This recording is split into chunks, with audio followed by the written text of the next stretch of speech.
Good morning, ladies and gentlemen. It's a beautiful Saturday morning here in Austin, Texas.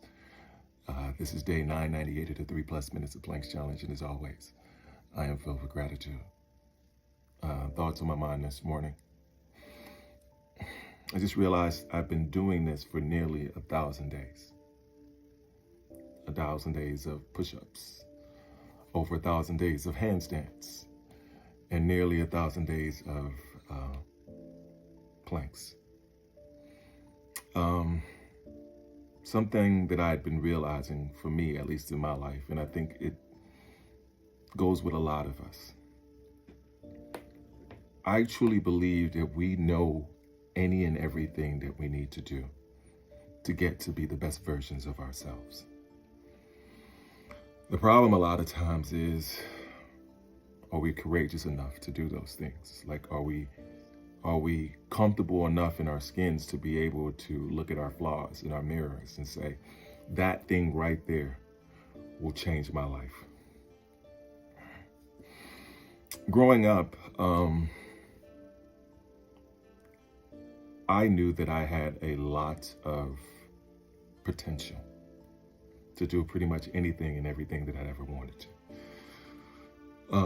The problem was, I was too scared to do it because it would then force me to be more consistent, to face my fears, to face my insecurities, sort of things.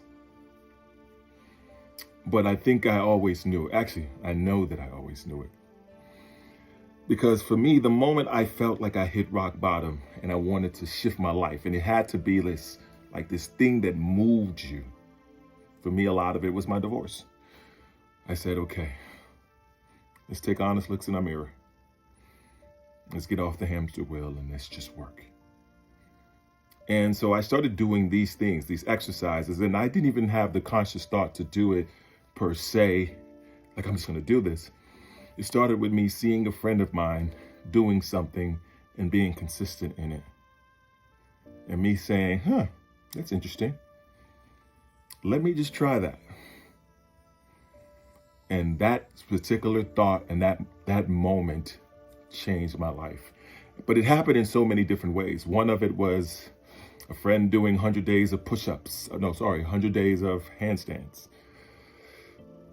Another was a friend of mine's faith journey and how he followed God. And it's just these things that I avoided for so long. And the moment I stepped into them, my life started to shift. I can tell you there are moments that I don't want to do any of these exercises. Like even just this morning, getting up to do them was tough. But I always ask myself, what's the alternative? Are you going to turn back? Are you going to give up? You see your life shifting, so just keep going into it. And there's hard some days, but I just keep going. And that's who you find before you today. A man that just keeps going. Anyway, that's my thoughts for today. Got to get out for a run soon. As always, be blessed today and every day. Thank you for listening. Peace.